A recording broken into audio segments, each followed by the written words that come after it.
pessoal. Então vamos voltar aqui. Quero apresentar a doutora Fernanda Dutra Pincharo, que é defensora pública, coordenadora auxiliar do Núcleo dos Direitos do Idoso, da pessoa com deficiência, que vem estudando também essa questão da instituição da longa permanência de idosos, e vai falar um pouco aqui para vocês sobre esse panorama normativo, né, que faz parte da pesquisa dela, inclusive. Então, muito obrigada, boa tarde, é um prazer enorme estar aqui com vocês agora. Então me coube esse panorama normativo do serviço, trazer um pouco das normas que vão permear o serviço de instituição de longa permanência.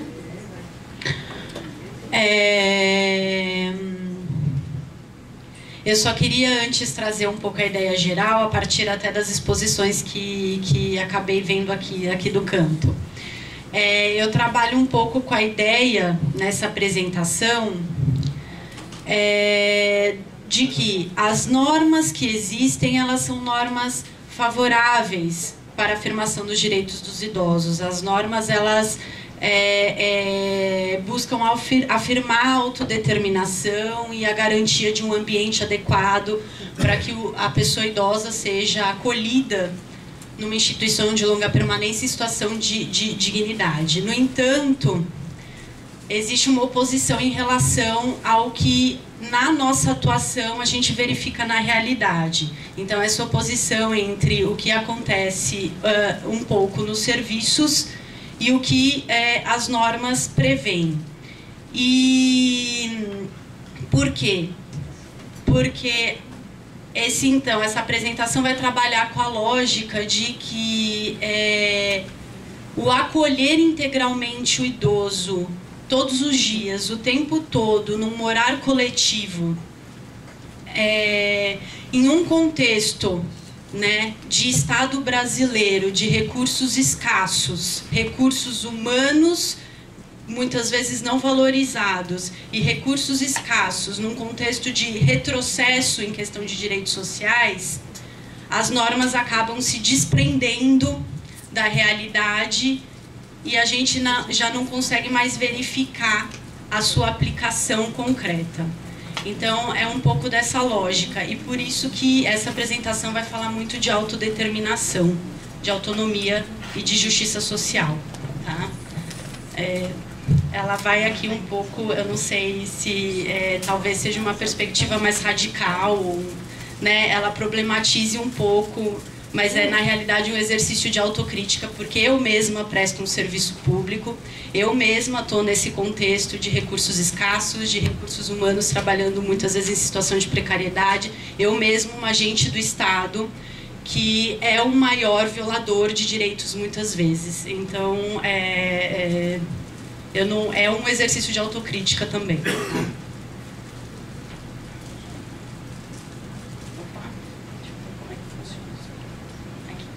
Aqui é uma apresentação do núcleo, mas eu acho que até a Renata Tibiriçá já falou bastante do núcleo de direitos do idoso e da pessoa com deficiência, que a gente tem essa atribuição no estado inteiro. Aqui está o endereço. Aqui. Ah, tá. Aqui a gente coloca os principais textos normativos, além da Constituição da República, que podem, de alguma forma, dialogar com o tema da instituição de longa permanência. Então, até considerando dados estatísticos sobre quantidade de pessoas com deficiência ou mobilidade reduzida dentro da população idosa, trouxe aqui também alguns textos que falam e que protegem e garantem os direitos das pessoas com deficiência e mobilidade reduzida. Então, aqui na pessoa idosa vem o Plano Internacional de Viena, da ONU, de 1982, os princípios das Nações Unidas em favor das pessoas idosas, de 1991, a Declaração Política e Plano Internacional de Ação de Envelhecimento de Madrid, de 2002, o Protocolo de São Salvador, que é um tratado de direitos humanos aqui do âmbito da América Latina, do continente americano, a Política Nacional do Idoso, o Estatuto do Idoso, o decreto que regulamenta o BPC, resolução da diretoria colegiada da Anvisa 283, que regulamenta especificamente o serviço da LPI, e a Convenção Interamericana sobre a Proteção dos Direitos Humanos dos Idosos. E do lado da pessoa com deficiência tem a Convenção da ONU sobre os Direitos das Pessoas com Deficiência, as observações que o Comitê da ONU sobre os Direitos das Pessoas com Deficiência faz sobre suas normas, e como ele diz que o Brasil está ou não cumprindo essas normas, os comentários gerais desse mesmo comitê, a Lei Brasileira de Inclusão da Pessoa com Deficiência, que traz inclusive muitas normas de acessibilidade, é um tema que já foi discutido aqui, assim como a Convenção, e a Lei Antimanicomial, que é a Lei da Reforma Psiquiátrica, ou a Lei da Saúde Mental, ou a Lei Antimanicomial 10.216, de 2001, que trabalha a questão da internação psiquiátrica. Aqui tem só um pouco, em linhas gerais, o que seriam as pessoas idosas, mas isso já foi amplamente debatido aqui, essa questão não é um critério etário especificamente, né? Na realidade é uma construção sociocultural, e existem várias idades a partir de 60 anos discutidas como caracterização, né, do ser uma pessoa idosa. Mas aqui no Brasil, né, a política nacional do idoso, o Estatuto do Idoso fixam 60 anos, a própria resolução da Anvisa fixa os 60 anos, mas o BPC, por exemplo, está previsto a partir dos 65 anos. Então, o idoso para fins de BPC é 65 anos.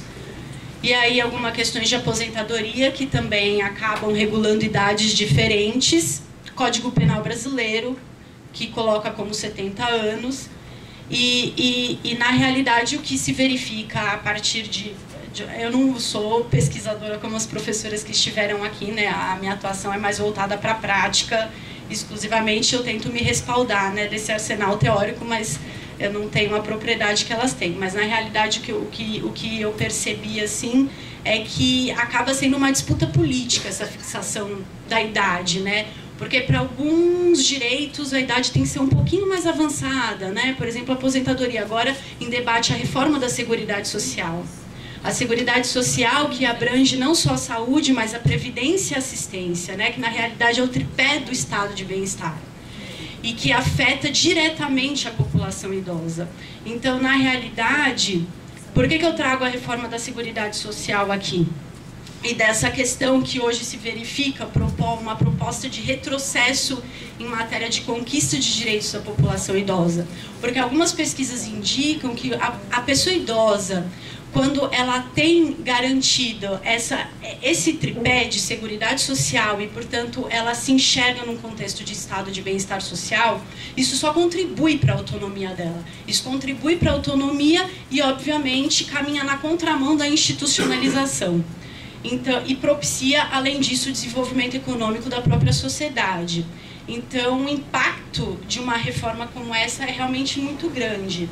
E o mais curioso é que, se hoje existe uma diretriz geral, né, que é o que eu acabei localizando como uma diretriz geral normativa, trazido pelo modelo de envelhecimento ativo, que é um modelo que a ONU traz, inclusive a ONU, que é permeada por perspectivas políticas de várias ordens, ela compõe disputas políticas no mundo, então ela tem a perspectiva liberal, mas ela tem a perspectiva mais de esquerda, enfim, ela compõe perspectivas. Ela traz um modelo de envelhecimento ativo, que propiciou que a humanidade conquistasse também o envelhecimento demográfico, porque se a gente vive mais, é porque hoje a gente tem que pensar em políticas públicas que propiciem envelhecimento ativo, baseado na autodeterminação e na justiça social, mas, ao mesmo tempo, esse envelhecimento demográfico causado por uma proposta de reconhecimento de direitos, de afirmação de um modelo de envelhecimento ativo, hoje ele está sendo utilizado para gerar uma reforma que causa retrocesso. Então, se hoje vivemos mais, então vamos postergar esses direitos sociais, o direito à previdência. Se hoje a gente vive melhor, e a gente tem que viver melhor e tem que ser saudável para poder trabalhar mais, então vamos reduzir gastos com o BPC, vamos cortar o BPC aqui e ali, né, diminuir cada vez mais o acesso a esse tripé que configura o nosso estado de bem-estar social. Então, ao mesmo tempo que o modelo de envelhecimento ativo, que é uma diretriz geral para as políticas públicas que cuidam do envelhecimento, ele, por outro lado, está sendo utilizado com esse viés de retrocesso. E aí, nesse sentido, o retrocesso vai implicar diretamente na autonomia da pessoa idosa, diretamente na autodeterminação, porque a autodeterminação, sob a perspectiva da ONU e do modelo de envelhecimento ativo, é autonomia, participação e dignidade humana. Isso é autodeterminação. Enquanto justiça social é uma vida digna, com qualidade, segurança e bem-estar. E por isso que existe disputa política em torno da fixação do critério etário para se conceder direitos, né? Não é uma perspectiva puramente teórica, ela também é permeada por essa disputa. Escolhas políticas. Então, considerando essa diretriz geral, que foi o que, no meu entender, ela tem que ser observada para qualquer serviço que trabalhe com envelhecimento, essa diretriz de autodeterminação e de justiça social quando se trata de envelhecimento. Existe essa norma, o artigo 12 da Convenção Interamericana sobre a Proteção dos Direitos Humanos dos Idosos. Esse artigo 12, ele fala sobre o cuidado de longa duração. E me parece, então, que ele esteja se referindo bem ao serviço de instituição de longa permanência. E esse artigo 12, ele é grande. A gente está lutando pela ratificação dessa convenção. A convenção foi assinada pelo Brasil na OEA em 2015. Ou seja, o Brasil já se comprometeu internacionalmente a, ao menos, respeitar essas normas, não agindo de forma contrária a elas aqui dentro, no mínimo isso. Porém, ela ainda não foi incorporada no nosso sistema jurídico interno. Porque o que a gente faz? A gente assina lá fora, aí o presidente traz esse texto para cá, envia para o Congresso Nacional, o Congresso Nacional fala ok, volta para o presidente fala então ok e decreta, e promulga através de um decreto. Então, a gente está aguardando esse trâmite interno, porque assinado ele já foi. Mas, no mínimo, o Brasil não pode mais agir, ele tem que respeitar, existe o dever de respeito, de agir de boa fé para respeitar, respeitar aquilo a que se comprometeu na OEA.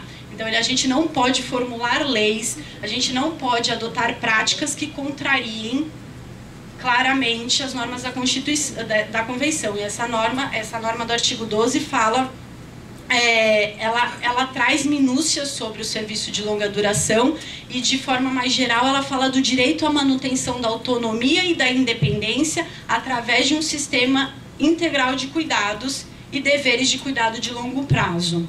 Então, esse artigo fala sobre o consentimento, que tem que ser expresso do idoso em relação àquele serviço, tanto na entrada quanto na saída. Ele fala na especialização para o oferecimento de atenção integral, especialização da equipe que atende. Ele fala da garantia de acesso à informação, inclusive em relação aos termos daquele cuidado, proibição de ingerência arbitrária naquilo que é privado. Enfim, traz algumas normas bastante importantes e que elas devem ser observadas porque já existe esse dever de respeito. Alguns dados como eu sou da área jurídica, né, vocês com certeza que trabalham no serviço e que são de outras áreas compreenderam a importância muito antes do que eu. Para mim até é muito difícil falar sobre isso porque o que dá conteúdo para as normas, na verdade, é justamente essa prática diária, enfim, e são as outras áreas, né, e não o direito exatamente que dá o conteúdo para as normas. Mas a importância do morar na velhice. por esse dado da Secretaria, que é uma fundação de pesquisa vinculada à Secretaria de Planejamento e Gestão do Estado de São Paulo. O último acesso foi em maio de 2017. Em 2027, no município de São Paulo, né, esse é um exemplo, mas no município de São Paulo a pirâmide vai ser invertida. A gente vai ter mais pessoas idosas. Então, daqui a 10 anos, inverteu a pirâmide.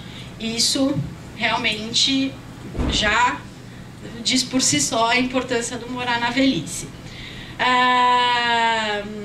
Existe um dado importante e que a própria Convenção Interamericana para a Proteção dos Direitos Humanos dos Idosos traz, que é para a gente se atentar ao recorte de gênero, e o que ganha corpo quando a gente verifica que a maioria da população idosa é de mulheres. E as pesquisas localizadas, muitas inclusive de professoras que falaram aqui, elas indicam que o envelhecimento populacional, o déficit habitacional e a dificuldade de se consolidar serviços domiciliares de cuidados prolongados, somados à maior participação da mulher no mercado de trabalho e à redução do tamanho das famílias, são fatores que apontam para uma necessidade de cuidado em instituições de longa permanência. Ou seja, a mulher que historicamente exerce o cuidado da pessoa idosa, ela entrou para o mercado de trabalho. A gente está no momento de afirmação de igualdade de gênero. A gente está ocupando todos os espaços. Nós, mulheres, estamos ocupando todos os espaços. Então, a gente está deixando esse dever histórico de cuidado, né, avançando para muito além, que é o que realmente nos cabe fazer, inclusive. Mas isso gera, por outro lado, essa questão. Nós não vamos mais exercer o papel das cuidadoras. Então, quem fará isso, né? E aí, se não se pensar em alternativas, e aqui a gente vem discutindo e vai continuar discutindo essas alternativas, a institucionalização vai acabar sendo a regra. Quando, na verdade, sob a perspectiva normativa, deve ser a exceção. Ela deve existir e deve existir em quantidade suficiente para atender de forma digna todas as pessoas que precisarem, que assim desejarem. No entanto, ela não pode substituir outras formas de morar e outras formas de viver, né? Quando a gente localiza nas normas o serviço de instituição de longa permanência, a gente verifica que ele vai perpassar diversas políticas, ao menos 3 eu localizei. A de assistência social, então ele é um serviço de proteção social de alta complexidade, né? Ele se insere então numa política de estado de assistência social, que vem principalmente mostrada no artigo 35 do Estatuto do Idoso. Ele é uma política, ainda que excepcional, mas de habitação, quando o artigo 37, parágrafo 1º do Estatuto do Idoso diz que tenha direito à moradia digna no seio da família natural.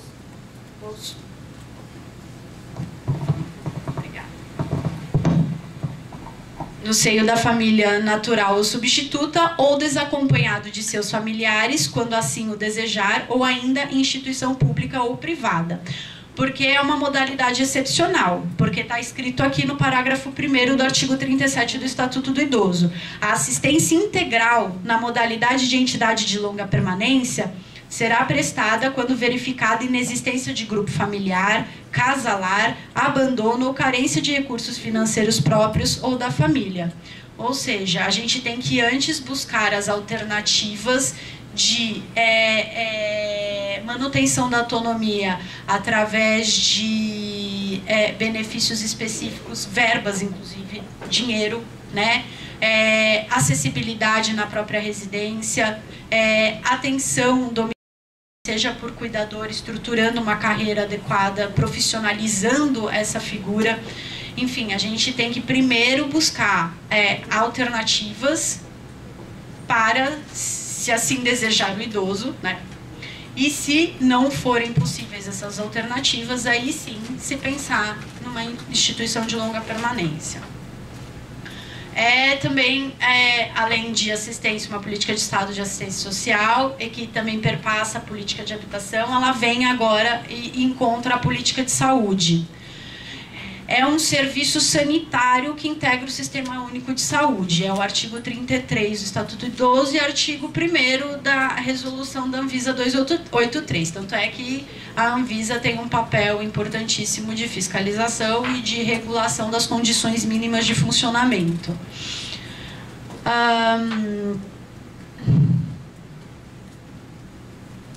Certo. O que seria LPI, então? Né? Existem, quando a gente trabalha na área jurídica, a gente pensa, não, mas tem família, pode ir para LPI, mas não tem dependência para cuidados da atividade diária. Pode ir para uma LPI? E aí a gente vê que os conceitos que no final eles têm alguns traços distintivos, mas eles se aproximam. Alguns exigem, por exemplo, Sociedade Brasileira de Geriatria e Gerontologia. Ele fala que no conceito dessa entidade tem pessoas de 60 anos ou mais, dependentes ou independentes, que não dispõem de condições para permanecer com a família ou domicílio unicelular. Então, a questão da dependência para atividades da vida diária não é um requisito. A Política Nacional do Idoso utiliza, quando a gente procura algo sobre instituição de longa permanência na Política Nacional, né, que é uma lei, a gente, na verdade, só encontra uma referência à modalidade asilar ou instituição asilar de caráter social para se referir ao serviço de instituição de longa permanência que vem depois referido no Estatuto do Idoso. E aí ele diz, entende-se por modalidade asilar o atendimento em regime de internato ao idoso sem vínculo familiar ou sem condições de prover a própria subsistência de modo a satisfazer as suas necessidades. Então, a Política Nacional do Idoso tem bem essa perspectiva de assistência em razão de situação de vulnerabilidade financeira. É uma questão mais vulnerabilidade financeira. Eu não sei se seria possível falar o resquício do assistencialismo, talvez, aí, quando se refere à modalidade asilar. Porque se a gente faz uma leitura da Política Nacional do Idoso com a lei antimanicomial, quando fala de internação de pessoas em determinados locais, ele fala sobre os locais que são considerados de caráter asilar e veda, proíbe o acolhimento de pessoas em locais de caráter asilar. E a Lei 10.216, quando ela fala do caráter asilar, ela diz o que é um caráter asilar que é proibido naquela lei de uma pessoa estar ali, que faz com que a pessoa não possa estar lá. É um local que não tem lazer, é um local que não tem acesso à cultura, é um local que não tem condições de higiene, é um local onde a pessoa não tem interação, não tem busca o restabelecimento de convívio familiar e comunitário. Então, aqui existe um conflito bem claro do que é admitido, né? Em termos de ausência de serviços, ou ausência de convivência, ou ausência de elementos dentro de um serviço de LPI. Porque uma das leis proíbe expressamente caráter asilar. E aí vem a resolução da diretoria colegiada da Anvisa, que diz que instituições são instituições governamentais ou não governamentais de caráter residencial destinado a domicílio coletivo de pessoas com idade igual ou superior a 60 anos, com ou sem suporte familiar, em condição de liberdade e dignidade e cidadania. Também não faz referência à dependência. Bom, enfim, aqui é o artigo 12 que eu tentei destacar, mas ficou muito pequenininho, né? O artigo 12 e todo... Ele são as medidas para se garantir o efetivo gozo dos direitos humanos nos serviços de cuidado de longo prazo pelo idoso. Então, o Estado brasileiro ele se comprometeu a estabelecer mecanismos para assegurar o início e o término dos serviços com a manifestação da vontade livre e expressa do idoso.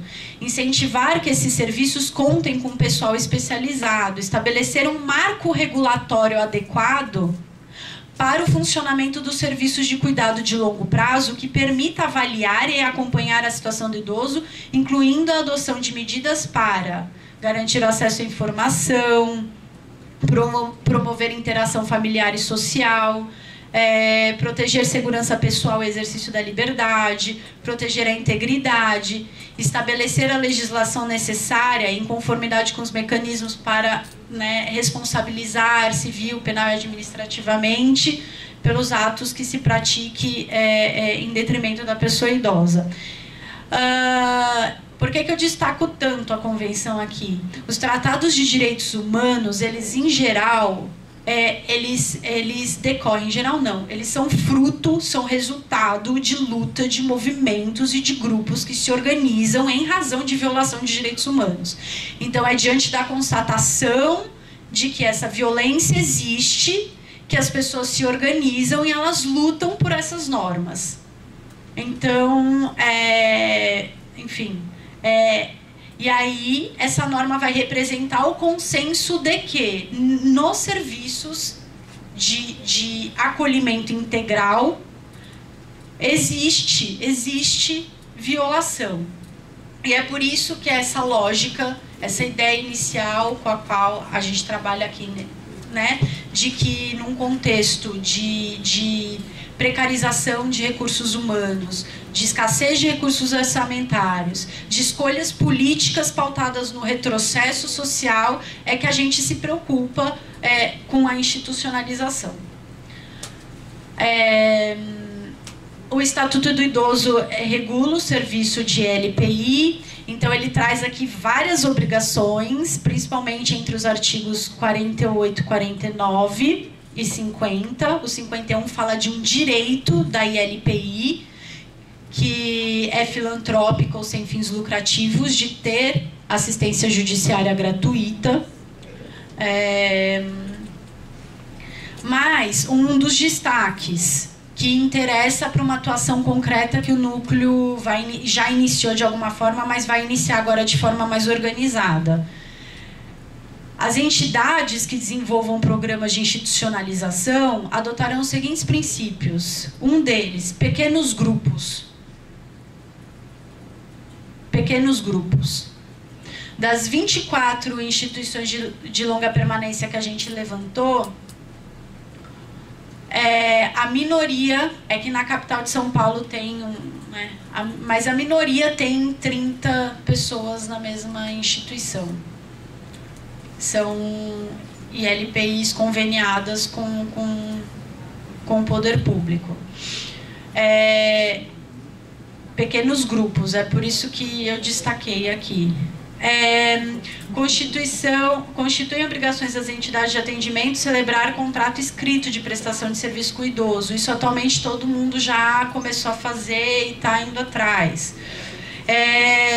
A questão que a professora Andréia trouxe aqui, do vestuário, é uma obrigação, quando se trata de LPI, serviço público, fornecer vestuário adequado. Mas, na medida em que se fornece o vestuário adequado, são uniformes que vão ser fornecidos, como a singularidade... exatamente. Mas mesmo no fornecer, se você fornece padronizado, olha, é opção sua utilizar ou não. Ou você utiliza o padronizado ou não utiliza. E aí entra essa discussão. Se existe essa obrigação de fornecer, vamos fornecer respeitando a singularidade e a identidade. Além do Estatuto do Idoso, que prevê normas específicas sobre o serviço da entidade de longa permanência, que de um modo geral é aplicado para todas as entidades que de atendimento à pessoa idosa. Tem também a resolução 109 do Conselho Nacional de Assistência Social, que tipifica os serviços socioassistenciais.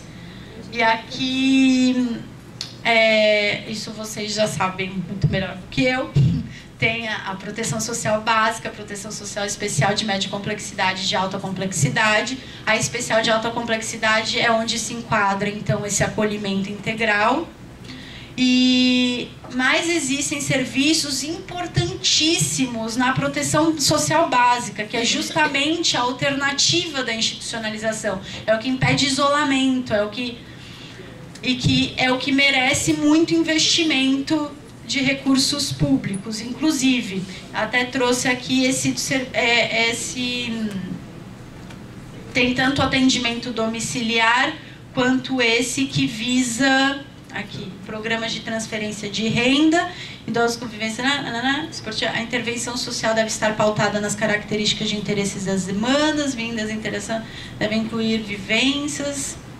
Tem, por isso, desenvolvimento que contribuam para o processo de envelhecimento saudável, no desenvolvimento da autonomia e de sociabilidade, no fortalecimento dos vínculos e do convívio comunitário.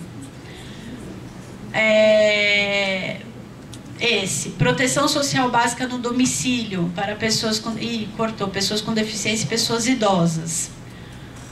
O serviço tem por finalidade a prevenção de agravos que possam provocar o rompimento de vínculos, visa garantir direitos, o desenvolvimento de mecanismos para a inclusão, a equiparação de oportunidades, a participação e o desenvolvimento da autonomia, a partir de suas necessidades e potencialidades individuais e sociais, prevenindo situações de risco, exclusão e isolamento. Esse serviço é fundamental. E ele atende muito às normas focadas na autodeterminação e na justiça social. Então, é realmente um serviço super adequado do ponto de vista normativo.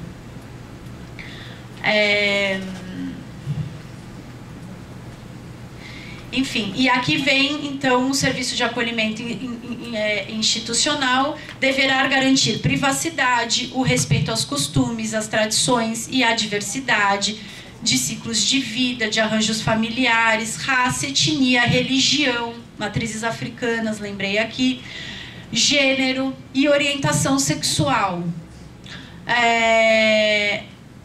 O atendimento prestado deve ser personalizado em pequenos grupos. Aqui, novamente, pequenos grupos, personalizado. Vem a questão da singularidade, da subjetividade do sujeito. As regras de gestão e de convivência deverão ser construídas de forma participativa e coletiva. Isso também é muito importante. A pessoa fazendo parte de um processo e isso estimula o respeito às normas, enfim, melhora a convivência, fomenta processos de mediação, de reflexão coletivos.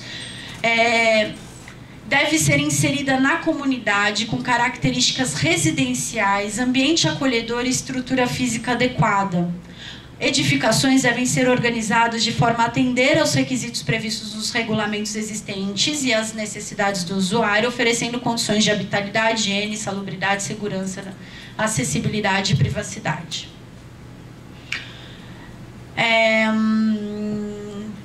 Outra questão sobre o acolhimento integral. É provisória e excepcionalmente de longa permanência quando esgotadas todas as possibilidades de autossustento e convívio com os familiares. Mas aqui tem uma questão importante. Não se pode forçar o convívio familiar a ponto de se criar um contexto de violência, já que os registros do Disque-100 indicam que a maior parte da violência sofrida pela pessoa idosa está no seu ambiente doméstico e familiar. Muitas vezes força a convivência, enfim. Idosos com vínculo de parentesco, afinidade, compartilhamento no mesmo quarto, se precisar, né, por conta desse vínculo. Pessoas com deficiência devem ser incluídas nesse serviço, para que não seja segmentado. Atendimento em unidade residencial, onde grupos de até 10 idosos são acolhidos. Atendimento em unidade com característica domiciliar que acolhe idosos, com diferentes necessidades e grau de dependência, com até 4 idosos por quarto. enfim, aqui, a tipificação, ela deixa bastante clara essa questão de o morar coletivo não pode ser um grande morar coletivo, longe, destacado, de serviços comunitários, de convivência comunitária, não pode qualificar algo que se pareça a uma internação, um isolamento ainda maior daquela pessoa, né? E aí vem a RDC Anvisa 283, que também tem regras, na verdade o regulamento aprova o padrão mínimo de funcionamento. Eu não localizei ali quantidade máxima por ILPI, localizei por quarto e quantidade de profissionais a depender da quantidade de pessoas acolhidas, mas então na realidade existe um certo vácuo legislativo em relação à quantidade máxima de pessoas, mas também não existe porque a gente consegue suprir com outras normas que regulamentam serviços semelhantes, por exemplo, o casalar, que pode ser de até 8 pessoas. Então, acho que a gente tem que começar a pensar nesses números e quantidade de vagas por serviço, se é que eu, pelo menos, preciso começar a pensar. Todo mundo já deve estar pensando.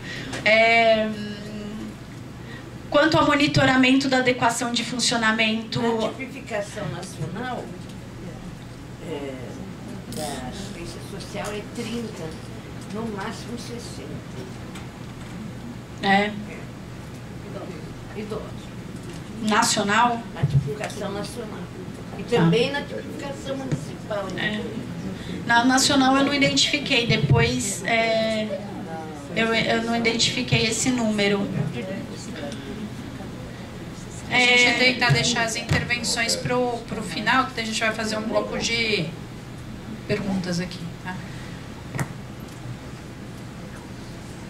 Bom, em relação à fiscalização da ILPI, a RDC da Anvisa tem um monitoramento de quais são os parâmetros para se reputar adequado o serviço que é prestado.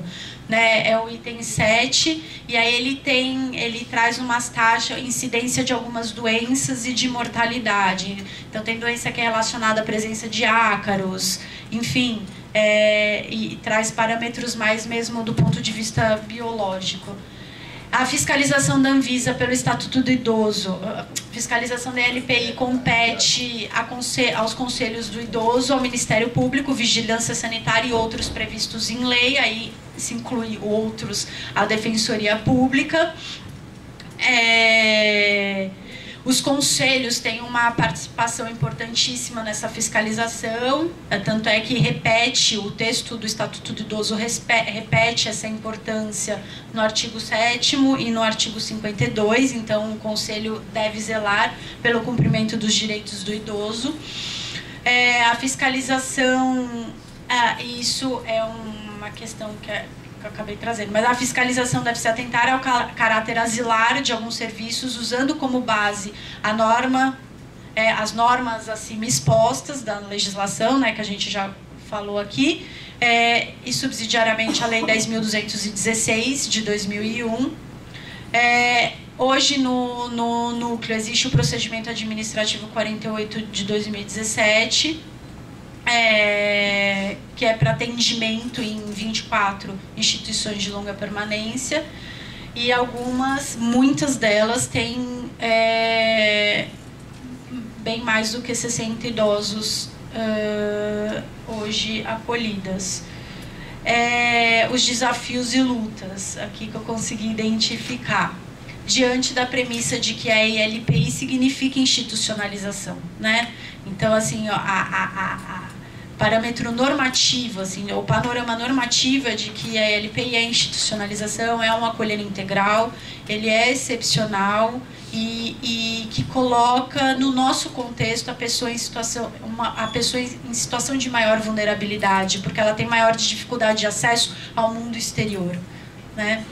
É necessário ampliar o serviço de LPI e garantir que, de fato, observe a diretriz geral da autodeterminação e da justiça social. Nós temos hoje no núcleo vários procedimentos administrativos que dizem respeito a ILPIs de diversas naturezas e da necessidade de vagas, enfim, porque existe demanda, e já trouxe...